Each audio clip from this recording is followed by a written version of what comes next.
고운 베옷을 입고 날마다 호화롭게 즐기더라.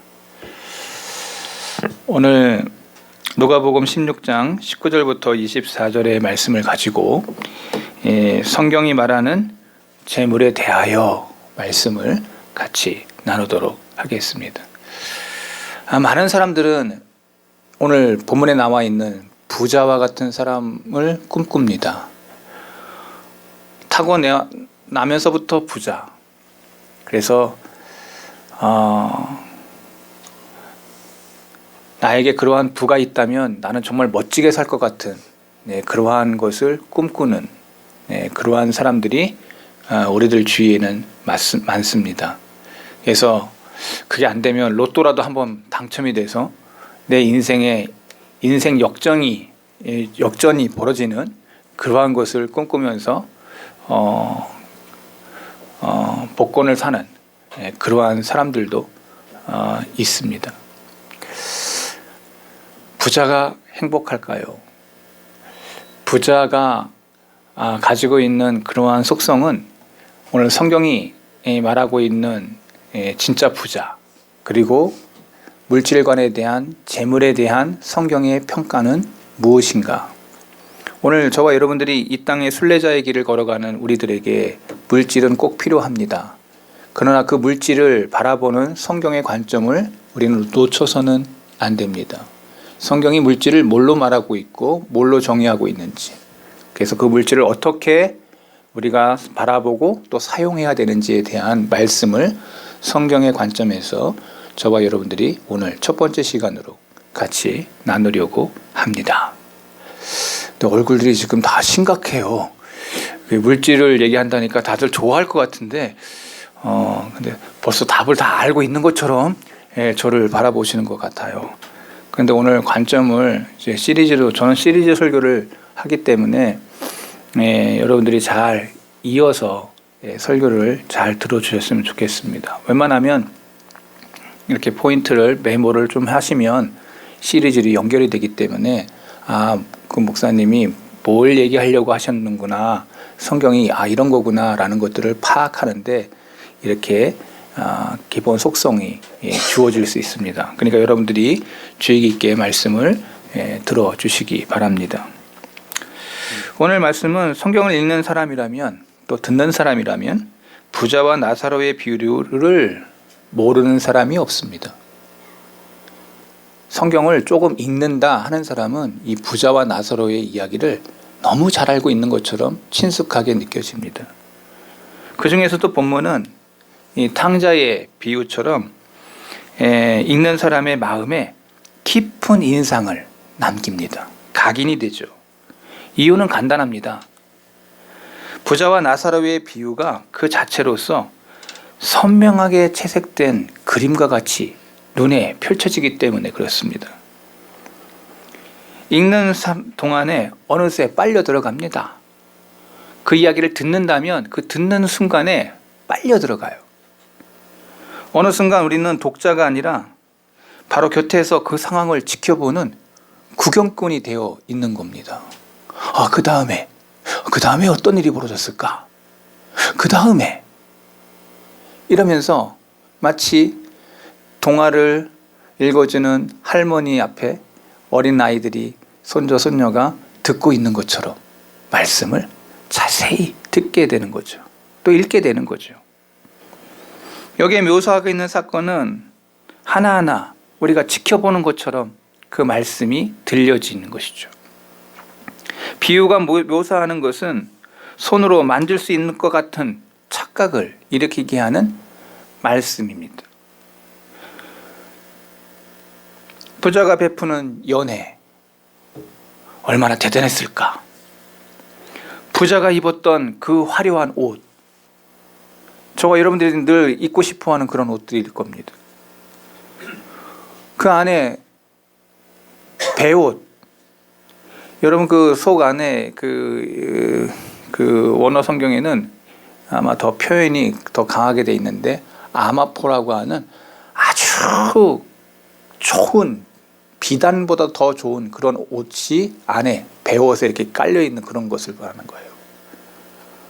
그러니까 그 부자들만이 입는 아주 최고의 상류층들만 입는 그런 옷, 아마포, 그 옷을 처음 들어보실 사람들도 있을 거예요. 거기다가 자주색의 화려한 그 왕들이나 귀족들만 입는, 최고위층들만 입는 그 옷이 화려한 옷을 입고 연회를 베풀고 있어요. 그 집 대문은 화려했을 것입니다. 그런데 이와 대조적으로 그 문 곁에 기대어 앉아있는 거지. 그런데 그 몸이 정상이지 않아. 헌대가 있었다라고 얘기합니다. 이 헌대를 찾아보니까 부스럼이나 상처가 나서 살갗이 헐어 상한 자리, 이 헌대라고 써 있습니다. 그러니까 넘어졌든지 부러졌든지 해서 이게 살이 툭 튀어져서 찢어진 데다가 피가 난자 있는데, 이것을 누가 핥고 있느냐면 그 동네에 개들이 와서 그 거지의 그 몸의 상처를 개들이 핥아주는, 개들이 핥아주는, 동네 개들 한 마리도 아니고 여러 마리들이 그렇게 하고 있다는 것을 지금 보여주고 있어요. 빵 부스러기를 아마 던져줬던 것 같습니다. 빵 부스러기를. 연회가 마쳐지고 그 남아있는 것 중에 버려진, 그러니까 여러분 지금 말로 얘기하면 음식물 쓰레기를 두지고 있는 한 거지의 모습이 펼쳐지는 거죠. 그런데 호화호식을 느끼고 부자가 살았던 그 사람도 죽음이 닥쳐왔고, 헌대를 앓고 개들이 와서 그 헌대를 핥아주던 그 빵 부스러기를 목에 넘기면서 하루하루를 연명했던 그 거지도 죽음이 그들에게 동일하게 찾아왔던 것 같습니다. 그리고 이 부자는 너무나도 화려한 장사를 했습니다. 엄청난 그러한 모습으로 장래 행렬이 펼쳐지고 많은 사람들이 애국을 하고, 근데 한 거지는 전혀 알아주는 사람 없이 그냥 길바닥에 내버려진 그 시체가, 그래서 시청에서 사람들이 무용고 사람이구나 하고는 아무도 그 사람의 빈소를 찾지 않는 그 사람을 그냥 땅에다 갖다 묻는, 주님이 비유라고 설명을 하고 있습니다. 그러면서 이것은 마치 주님이 앞에서 보는 것처럼 설명을 해주고 있습니다. 많은 신학자들은 이것이 현실에 있었던, 주님이 목도하셨던 현실을 직시한 나사로가 진짜 있었다라고 어떤 신학자들은 이야기합니다. 부자도 있었다. 주님이 비유를 든 게 아니라 현실을 말하고 있는 것일 수 있다라고. 그러면 더 심각해집니다. 그 다음 이후의 이야기가 펼쳐집니다. 많은 세상은 여기까지, 죽음 이후로 장사된 것까지만 설명을 합니다. 근데 성경은 그 이후의 이야기를 합니다. 여기에 이제 저와 여러분들의 관점에 눈이 열려야 됩니다. 여기에 진짜 이 땅의 백년 안짝의 삶은 삶과 그 이후의 영원한 삶에 이어지는 이음새가 있다는 것을 우리는, 많은 세상 사람들은 놓칩니다. 그러나 믿는 우리, 천국과 지옥이 있음을 믿는 믿음의 사람들은 바로 여기서부터 눈이 열리는 것이죠. 그 이후 천사의 영접을 받는 나사로의 모습과 아브라함 품에 안겨 있는 나사로가 성경에 기록되어져 있습니다. 그리고 또 한 사람, 그렇게 멋지게 이 땅 가운데 부유하고 호화스럽게 살던 한 부자는 여기 지옥에서 두려움으로 깬 모습을 성경이 펼쳐지고 있습니다. 그러면서 고백합니다. 불꽃 가운데 내가 지금 있느라고. 불꽃 가운데 서 있는 한 불쌍한 영혼. 그리고 천국과 지옥을 가르는 구렁텅이가 있다고. 그리고 그 안에서 불꽃 같은 불꽃이 튀어오르는 그곳 속에서 소망이 없는 후회를 하고 있는 한 부자의 모습을 성경은 그림을 그려주고 있는 거죠. 여러분, 이 말씀이 여러분들에게 어떻게 들려집니까? 그냥 하나의 이야기로 끝이 났다면 여러분, 이것은 그냥 영화 한 편 잘 봤네, 한 이야기 할머니를 통해서 잘 들었네, 이걸로 끝나면 여러분들은 그냥 아무것도 느끼고 가는 것이 없는 거예요.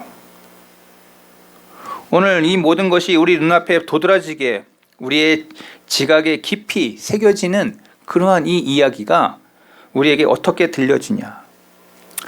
가장 탁월한 언어를 구사하는 사람은 청중의 귀를 눈으로 바꾼다 라고 하는 유명한 아라비아의 이 화술의 표준에 견주어서 전혀 손색이 없는 그러한 탁월한 언어 구사력이 돋보이는 이야기입니다. 하지만 이 비유의 탁월한 이 언어 구사와 이 구성을 칭찬하고 기뻐한다고 해서 모두가 이 비유로부터 영적인 교훈을 얻는 것은 아니라는 거예요. 눈으로 아름답고 그러한 것이 들려지기에 그 글에 탐복을 하지만 마음은 여전히 잠들어 있는 사람들이 있습니다. 마음의 눈으로 아무것도 보지 못하는 사람들이 있다는 거예요. 흥미롭게도 철로 역정을 읽은 사람들이 많습니다. 이들 중에 많은 사람들이 여전히 하늘의 도성을 향해 가는 순례자들을 분투하는 그것을 어리석은 것으로 여기는 사람들이 많습니다. 그냥 철로 역정은 그냥 하나의 소설이야 라고, 내가 이 땅에 순례자의 길을 걸어가는 것에 있어서 지침목이 되고 가이드가 되고, 그리고 이런 것 속에서 내가 세상 싸움 가운데서 바르게 살아야지 라고 하는 그러한 깊은 인식과 깨달음을 주는 책이 아니라 그냥 문학작품으로서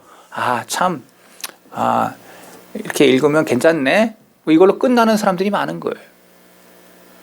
오늘 이 부자와 나사로의 말씀도 동일하게 그냥 하나의 이야기로만 듣고 나의 영적인 그런 것에 대해서 깊이 인식하거나 나 자신의 영혼의 상태를 거기에 비추어서 내가 경고와 깨달음을 얻지 않으려고 하는 그러한 마음들이 우리에게 너무 많다는 거예요. 오늘날 수많은 사람들이 본문의 비유를 압니다. 자신이 어떠한지 물어보는 데까지 이르는 사람은 매우 드물어요. 여기에 아주 중요한 포인트가 있습니다. 많은 좋은 그러한 말씀들이 내 귓가에 들려지지만 나에게 적용하지 않는다는 거예요. 내 자신이 어떠한지 물어보는 데까지 이르는 사람들은 잘 없다는 거예요. 목사님 참 이야기 잘하네. 참 맛깔스럽게 해. 참 멋있어. 이들의 귓전에 울려도 이들의 양심을 울리지는 못하는 그러한 말씀으로 들려지는, 왜 그럴까? 성경을 찾아보니까 사단이 그 말씀의 은혜의 자리를 받는 데서 사단이 와가지고 뺏어가. 그 말씀을 이렇게 뺏어가는, 그 말씀을 듣지 못하도록 상황과 환경을 막 만들어. 그래서 그 영혼으로 하여금 번민하게 하거나 고민하게 하지 않는, 그래서 자꾸 졸리게 만들고 자꾸 그렇게 깨닫지 못하도록 그런 은혜를 방해하는 요소들을 막 예배 시간에 집어넣는 거죠. 사단이 가장 강력하게 역사하는 시간은 예배 시간이라고 저는 생각합니다. 말씀을 듣지 못하고 은혜를 받지 못하도록, 그 말씀을 하여금 깨달아 더 깊은 것을 향해 달려가고 더 높은 것을 향해 달려가는 지향성을 없애버리는, 사단이 가장 강력하게 역사하는 시간이에요. 그래서 여러분들은 예배 시간을 위해서 기도해야 돼요. 어느 교회 갔더니 목사님이 설교하는 그 시간 전에 한 1시간 전부터 권사님들 몇 분을 시켜서 예배 시간에 정말 예배 잘 드릴 수 있도록 기도하는 그 기도팀이 있어요. 제가 어느 교회 갔더니 그 목사님이 늘 그렇게 한다는 거죠. 1부 예배 드리고 2부 때는 그 권사님들이 모여가지고 2부 시간에 하나님의 강력한 역사가 있게, 그 말씀 시간에 은혜 마귀들에게 빼앗기지 않도록 말씀을 잘 들을 수 있도록 은혜를 받는 그 시간에 마귀가 가장 강력하게 역사하니까 그것을 막아달라고 기도하는. 다시 한번 말씀으로 돌아갑니다. 말씀이 들려지고 말씀이 읽어질 때 그때 내 자신에게 물어야 되는 거죠. 내가 어떠한 자인지 물어보는 것이죠. 귓전에 울릴 때 내 양심도 울리도록, 말씀이 들려지고 말씀이 읽혀질 때 내 마음이 움직여지고 내 마음이 울리도록. 양심은 여전히 귀머거리로 앉아있는 그러한 사람이 가장 불쌍한 사람인 거예요. 우리가 잘 아는 나단 선지자와 다윗의 이야기를 여러분은 아실 겁니다. 나단 선지자가 다윗에게 외쳤습니다. 밧세바 사건 이후로 깨닫지 못하고 이야기를 했는데 나단 선지자가 그 멋진 비유를 들어서 설명했는데 깨닫지 못했습니다. 자기가 아닌 다른 사람이 그렇게 범죄한 것처럼 느끼고 있을 때 나단 선지자가 외쳤습니다. 손가락을 딱 대면서 바로 당신이 그 부자와 같은 사람입니다 라고. 바로 당신이 그 죄를 범한 당사자입니다. 다윗은 거기서 뒤집어진 거예요. 남들에게 그 이야기를 들었던 나단 선지자에게 제가 그 이야기를 다 설명할 수 없어요. 성경을 여러분들이 아신다면 이 이야기가 무슨 이야기인지 아실 겁니다. 나가 아니고 다른 사람인 줄 알았어. 근데 다윗이 그 자리에서 그 이야기를 듣자마자 당신이 다른 사람이 아니고 바로 당신이 그 부자요, 당신이 범죄한 사람입니다. 여러분, 그 다윗이요, 자기가 왕인데 근데 하나님의 말씀을 하는 그 선지자 앞에서 그는 꼬꾸라지고 말이죠. 말씀 앞에 선지자는 그냥 평민과 같아요. 그렇지만 하나님의 권위의 말씀이 그에게 저지자 바로 당신이라고 이야기할 때 다윗은 그 자리에서 꼬꾸라졌어. 눈물을 흘리면서 내가 범죄한 죄인입니다 하고 뒤돌아섰던 사람이 다윗이에요. 오늘도 우리가 말씀을 듣습니다. 말씀의 당사자인 내가 어떠한 자세로 말씀을 들어야 되냐.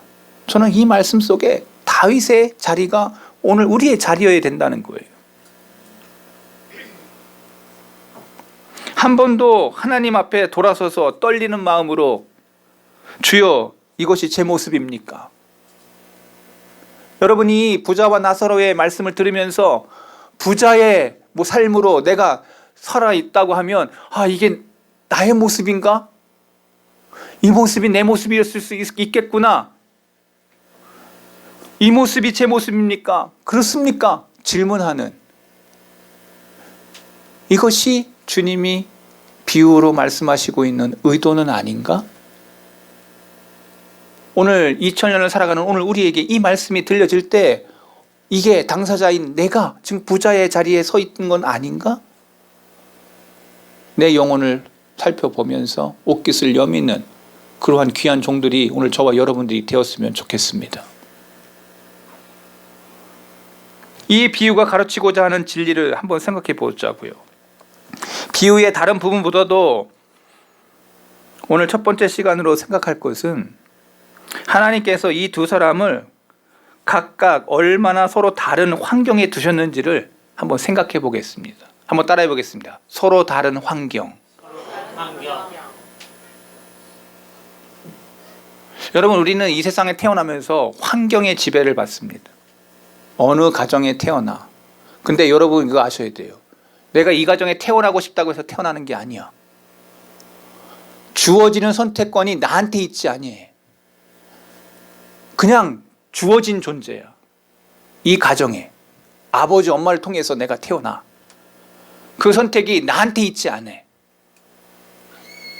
그렇지 않아요? 오늘 다 저와 여러분들이 나는 최 씨로 태어났는데 내가 최 씨인지 김 씨인지 이 씨인지 내가 선택할 수 없어. 여기 선택해가지고 온 사람이 있어요? 아무도 없어요. 내가 선택이 되는 게 아니야. 하나님이 그냥 보내신 거예요. 근데 그 환경이 서로 달라. 예수님이 한 부자와 거지에 대한 말씀을 비유로 시작하면서 부자나 거지나 둘 중 하나를 칭찬하거나 높이는 말씀을 한마디도 하지 않으셨어요. 이 부자와 거지가 각각 처한 환경을 설명하실 뿐이에요. 부자가 나쁘다는 게 아니에요. 거지가 나쁘다는 게 아니에요. 그냥 있는 상황을 설명을 하세요. 한 사람이 처한 환경을 높이거나 정지하지도 않았어요. 두 사람의 극적인 대조만을 이루고 있어요. 두 사람에 대한 묘사를 보세요. 성경이 어떻게 묘사하고 있는지.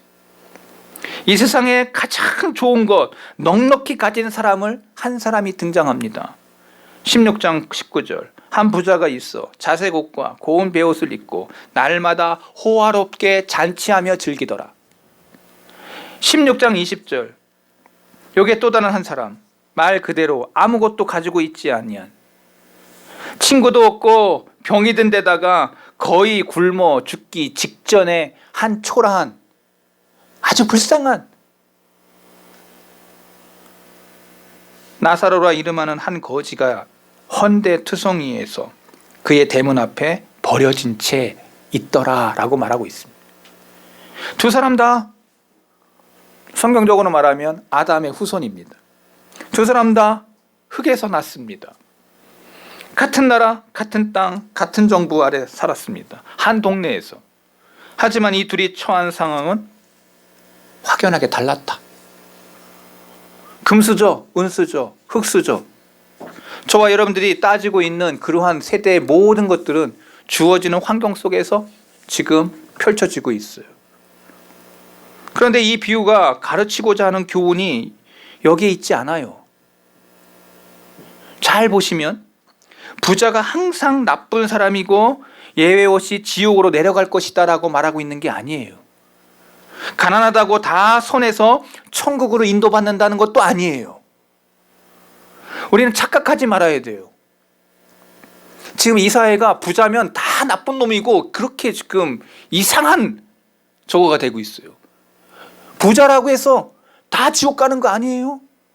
그냥 상황을 성경이 설명하고 있어요. 근데 한국 사회가 나쁜 사회로 가고 있어요. 부자면은 나쁜 놈으로 치부하고 있고 이상한 돈 이렇게 해가지고 착취해서 벌은 돈으로 착각하는 사회로 만들어 가고 있어요. 제가 이 정보를 탓하는 게 아니에요. 분위기가 이상해서 제가 그러는 거예요. 그런데 성경이 말하고 있는 걸 우리가 좀 자세히 볼 필요가 있어요. 성경이 부자를 나쁜 놈이다 라고 정죄하지 않아요. 가난한 사람도 나쁜 것이다 설명하지 않아요. 자, 성경을 보세요. 이 둘이 처한 서로 다른 환경에 처한 선악간의 차이가 있는 것이 아니라고. 주님의 말씀에 그런 뉘앙스가 전혀 발견되지 않아요. 그저 우리가 흔히 세상에서 볼 수 있는 그러한 모습을 묘사하고 있어요. 보편적 평등은 매우 고상한 이상입니다. 이상사회를 꿈꾸는 사람들이 가장 좋아하는 말이에요. 보편적 평등. 각 세대마다 부자들에게 맞서도록 가난한 자들을 선동해요. 또 많이는 평등하다고 인기 있는 가르침으로 사회를 어지럽게 해요.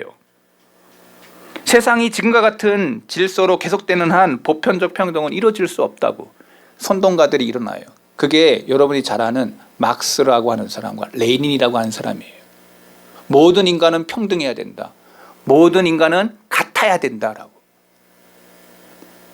그래서 그 사회주의가 모여 공산주의가 됐고 그 공산주의는 무엇을 이루냐? 나라를 이루게 되었어요.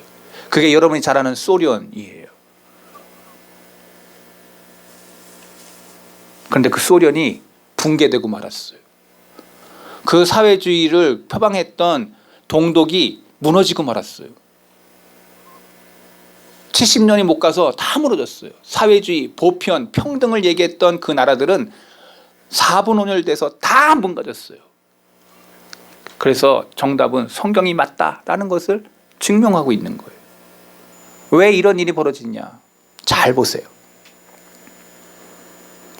성경은 그 평등이 이루어질 수 없는 이유를 죄라고 설명하고 있습니다. 죄성. 죄성을 가진 사람은 평등할 수가 없는 거예요.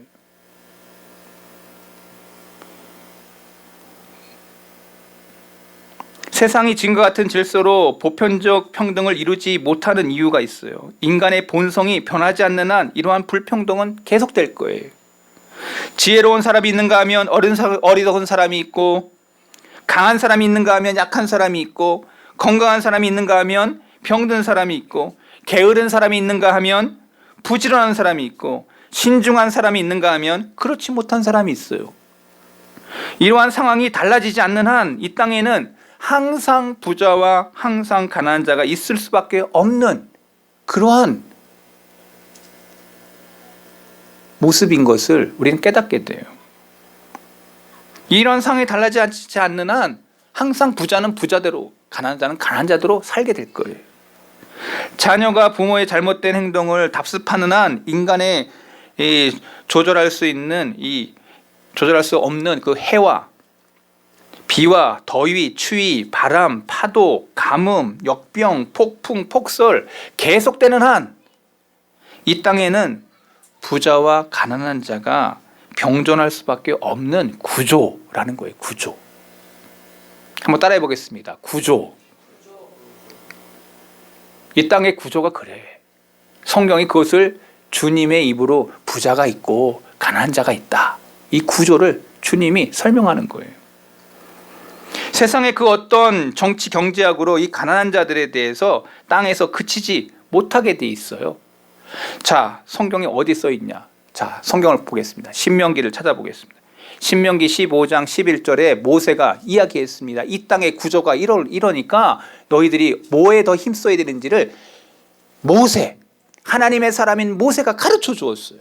자, 이건 너무 중요하기 때문에 신명기 15장 11절을 같이 읽어보겠습니다. 통성으로. 성경이 뭘 말하고 있는지. 신명기 15장 11절 같이 읽겠습니다. 시작. 땅에는 언제든지 가난한 자가 그치지 아니하겠으므로 내가 네게 명령하여 이르노니 너는 반드시 네 땅에 있는 네 형제 중 곤란한 자와 궁핍한 자에게 내 손을 펼치니라. 이 땅에 끊임없이 가난한 자가 있을 거니까 네가 조금 더 부유하면 내 손을 펴서 그 사람에게 공개하고 나눠주고 그 영혼을 살려라. 이 땅에 끊임없이 너희들 주위에 가난한 자가 있으니 그 사람들을 향해서 너희가 조금 더 그 사람보다 낫다면 그 사람들을 향해서 내 손을 펼치라. 도와주라는 거예요. 어떻게 하든지 그 영혼 실족하지 않게 펼치라는 거예요. 이게 너희들이 해야 될 자세다 말하고 있어요. 우리는 상대적인 부자와 가난함을 깨닫게 됩니다. 여러분, 우리는 다, 저도 우리 교회 부임해서 와서 보시지만 우리보다 더 좋은 교회도 있고 개척교회 하면서 너무나도 힘들어하는 교회도 봐요. 그 사람들에게 우리는 부자고 내가 볼 때 저기는 더 큰 부자 같고 다 상대적인 비교의 의식을 느껴요. 그래요, 안 그래요? 제 말이 틀려요, 안 틀려요? 여러분들 친구 사이에서 그렇잖아. 나보다 좀 더 부자인 애가 있고 나보다 좀 더 가난한 애들이 있고 서로 간에 그 의식이 느껴지는 거예요. 아, 쟤는 나보다 낫구나. 아, 쟤는 나보다 못하구나. 그때마다 우리 성경의 말씀대로 내가 가난한 자들을 향하여 손을 펼치라고 말하고 있어요. 이렇게 펼쳐지면 어떤 일이 벌어지겠냐? 성경이 그걸 말하고 있니? 어떻게 되겠냐? 그 다음에 결과는 이런 거예요. 재물을 재분배하기 전에 전과 똑같은 상황이 이제 재현될 것을 설명하고 있는데, 여러분 제가 이거 한번 설명해 볼게요. 잘 들어보세요. 여러분 지금 당장 한국에 가지고 있는 부자들의 재산을 모두 몰수해 가지고 모든 사람에게 고루 재분배를 해요. 20세 이상의 모든 사람에게 똑같이 재산을 나눠줘요. 좋겠죠? 별로 안 좋아해? 엄청난 삼성의 이건희, 이재용 거 다 뺏어가지고 한번 생각해 보자고. 그냥 뭔 생각을 못 하겠어. 다 뺏어가지고 다 20세 이상 다 나눠줬어. 다 나눠. 받으면 좋잖아. 다 돈 싫어하는 사람 나 이 세상에 못 봤어. 다 좋아해. 좋아. 좋죠? 생각만 해도 좋잖아, 다. 근데 그러고 나서 50년이 지났어. 50년이 되는 해 이 모든 것이 어떻게 변했는지를 생각해 봐요. 결과는 이럴 겁니다. 재물을 재분배했던 전과 똑같은 상황이 펼쳐질 거예요. 똑같은 사람들마다 서로 다른 형편과 상황이 재현될 거예요. 더 부자가 된 사람이 있고 또 가난한 사람이 있을 겁니다. 그동안에 일을 열심히 한 사람이 있는가 하면 빈둥거리는 사람이 있을 거고, 항상 부주의한 사람이 있는가 하면 항상 주도 면밀하게 인생을 사는 사람이 있을 거고, 사는 사람이 있는가 하면 파는 사람이 있고, 허비하는 사람이 있는가 하면 모으는 사람이 있고, 그 50년의 결과는 또 다시 또 그 사람은 부자가 돼 있을 거고 또 한 사람은 가난한 자가 돼 있을 거라는 거예요. 여전히 어떤 사람은 부자로 드러나고 어떤 사람은 가난한 자로 드러날 거라는 거예요. 이 사회 구조가 인위적으로 모든 사람들을 똑같이 하려고 헛되게 어리석은 말에 여러분들 귀를 기울이지 마세요. 성경은 그 구조를 설명하고 있어요. 공산주의라고 하는 이상이 무너졌어요. 똑같아야 된다, 같아야 된다, 보편의 균등을 지녀야 된다. 왜요? 똑같은 분배, 똑같은 상황이 이 땅에 가능하냐? 가능하지 않은 구조라고 말하고 있어요. 정치인들이 여러분들에게 속여요. 똑같이 해야 된다고. 죄를 지은 사람들에게는요, 똑같지 않다고 성경이 얘기하고 있어요. 그런 사람들의 논리를 이야기하면 이런 거예요. 모든 사람이 키, 몸무게, 힘, 지능 다 똑같아야 된다고 주장하는 자들이에요. 세상에 그게 가능한 일이에요? 그렇게 주장하는 사람을 저는 어리석은 사람이라고 말하고 싶어요. 얼굴 보세요. 똑같지 않아요. 다 달라요. 꽃이 다 달라요. 빨주노초 파남보 다 달라요. 다 빨간 꽃이 아니었어요.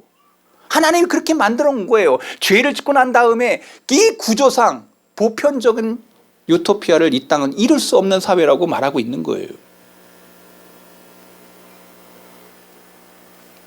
그와 같이 우리의 삶의 상황은 부한 자나 가난한 자로 나타날 수밖에 없는 구조라고 성경은 말하고 있어요. 우리 주변에 보이는 모든 고통이 궁극적인 원인은 죄라는 사실을 깊이 생각해야 됩니다. 죄는 부자가 누리는 엄청난 사치와 가난한 자가 당하는 비참함의 이 가장 큰 원인이 죄라는 사실을 성경이 설명을 하고 있어요. 상류층의 이 무정한 이기심, 하층민의 속절없는 가난의 가장 큰 원인이 성경은 죄라고, 죄 때문에 이러한 결과와 구조가 나타났다고 성경이 설명을 하고 있는 거예요. 만약 죄가 해결된다면 우리에게는 보편적 행복, 보편적 그러한 꿈들이 이 땅에 실현될 거예요. 그것은 바로 천국일. 죄가 있는 구조상 절대 부자와 가난의 이런 것들은 바꿀 수 없는 사회, 이 땅의 유토피아는 이루어질 수 없는 거예요. 많은 사람이 유토피아라고 하는 그러한 꿈을 꿨어요. 이 땅에 이루려고 이상으로 가장 완벽하고 가장 평화로운 사회를 세울 수 있을 것이라고. 그래서 그러한 책들이 얼마나 많이 나왔는지 몰라요. 저도 그런 책 많이 읽어봤어요. 그러나 성경이 그걸 말하고 있지 않아요. 죄를 가진 사람은 이러한 사회를 만들 수 없다. 이게 성경이 말하고 있는 정답이에요. 죄가 해결되지 않는 한 부자와 가난한 자들의 상황은 반복될 것이라는 것. 그래서 오늘 성경 신명기 15장 11절에 땅에는 언제든지 가난한 자가 그치지 아니하겠으므로 내가 네게 명하노니 너는 반드시 내 땅 안에서 내 형제 중에 곤란한 자와 궁핍한 자에게 내 손을 펼치라. 이 구조는 바뀔 수 없으니 너희들이 이 땅에서 네가 조금 부하거나 내가 조금 능력이 있거나 하면 그걸 가지고 곤란한 자와 가난한 자들에게 내 손을 펼쳐라. 다음 시간에 이 부자가 손을 펼치지 않은 이야기를 할 거예요. 부자는 바로 이 말씀에서 자기의 그 부를 가지고 자기를 위해서만 살았지 타인을 위해서 손을 펼치지 않은 그 모습을 설명할 거예요. 저와 여러분들이 다 영적으로 보면 부자예요. 천국을 소유한 자들이었어. 그런데 우리는 그것을 나누지 않아. 내 부유함을 가지고 나만을 위해서 쓰고 있는 부자일 수 있다는 이야기를 다음 시간에 폭로할 거예요. 여러분이 어떤 사람들인가를 말씀으로 조명할 거예요. 제가 이렇게 깔아놓는 이유는 고구마, 여러분 이거 아시죠? 고구마 이제 추수할 때 어떻게 하냐면은 먼저 이렇게 착 단도리를 한 다음에 쑥 뽑아. 이러한 구조 속에서 어떻게 성경이 말하고 있는지에 대한 진리를 시리즈로 맨 마지막에 결론 내릴 때 여러분들이 성경이 이거였구나 하고 느낄 수 있도록. 모든 사람에게 선을 베풀기를 힘쓰라고 성경은 말하고 있어요. 가난한 형제를 불쌍히 여기고 공경에 빠진 우리의 친구들을 구하기 위해 노력하고 더 많이 배우고 도덕성을 기르고 가난한 사람들의 처한 상황을 개선하기 위해서 내가 공부하는 이유는 그러한 자들을 돕기 위해서였습니다 라고 했던 사람들은요, 하나님이 그 사람을 부하게 하셨어요. 남들을 행복하게 하고 남들을 가난해서 구하려고 했던 자비량에 섬기는 그 사람들에게는 하나님이 놀랍게 축복을 해주셨어요. 그 이야기도 할 거예요. 자기만을 위해서만 살았던 사람들에 대해서는 성경이 뭘 말하고 있는지도 이야기할 거예요. 타락한 세상을 살고 있는 우리에게 잊지 말아야 될 게 있어요. 온통 죄로 둘러싸인 세상을 살고 있음을 우리는 잊지 말아야 돼요. 마귀가 온 땅을 다니면서 역사하는 것을 잊지 말아야 돼요. 죄의 그 구조상 우리가 바뀔 수가 없어요. 이 사단이 와서 늘 욥기에 보면 사단이 두루 돌아다니면서 무슨 일 하냐, 은혜롭고 선하고 바른 것들을 다 엎어놓고 믿는 자인 욥을 힘들게 하고 고통스럽게 하고 눈물 나게 하는 이 일이 이 땅 가운데서 벌어지고 있는 일들이라고 성경은 조명하고 있어요. 이러한 구조 속에서 왜 예수님이 이렇게 부자와 나사로의 이야기를 하고 있는 걸까? 저는 우리 성도들이 다 성경을 많이 읽는 사람들인 줄 알고 제가 이 설교를 하는 거예요. 혹여 제 말씀이 상당히 어렵게 느껴질 수 있는 성도라면, 성경의 이 말씀을 안 읽는 사람들이라면 정말 어렵게 이 말씀이 들려질 겁니다. 그런 의미에서 이 부위에 나오는 부자와 나사로는 우리 주님이 오시기 전까지 이 땅에 계속될 두 부류를 가르치고 있다는 거. 주님이 이 땅에 오시기 전까지 두 부류는 늘 이 땅 가운데 있을 거예요. 부자와 가난한 자. 오늘 이만큼 나누고 다음 시간에 부자가 손을 펼치지 않은 그 이유가 뭔지도, 그리고 우리가 펼쳐야 될 게 뭔지를, 내가 부유한 자라면 뭘 펼쳐야 될까, 어떻게 삶을 살아야 될까라는 재물을 바라보는 두 번째 관점을 같이 나누려고 합니다. 12시가 딱 돼서 더 하고 싶어도 우리 성도들이 우리 목사님 막 풍금만 쫙 울리다가 그냥 들을만 하니까 끝나네 뭐 이러는 것 같아가지고 좀 미안한 마음이 있지만, 다음 시간을 기대하시면서 또 어떤 말씀을 하시려는가 저와 여러분들이 기대해 주시면 감사하겠습니다. 기도하겠습니다. 하나님 아버지, 이 땅의 죄로 말미암아 우리는 한 사람은 부하게 되고 한 사람은 가난한 그런 환경이 이 땅을 지배한다는 것을 보게 하셨습니다. 아버지 하나님, 이 땅의 그 한 부자는 이름조차 성경은 기록하고 있지 아니하고, 영혼에 대해서 눈이 열었던 나사로는 이름을 기록하고 있는 것에 대한 성경 기자, 저자의 의도, 예수님의 생각을 면밀히 다음 시간에 깊이 묵상하면서 왜 말씀이 이렇게 기록되었고, 이 말씀이 곧 다른 사람이 아닌 나에게, 나의 영혼에게 뭐라고 말하는지에 대한 깊은 탄식과, 그리고 나를 향한 나의 영혼에 대한 깊은 눈을 여는 그러한 축복의 시간으로 하나님 역사해 주옵소서.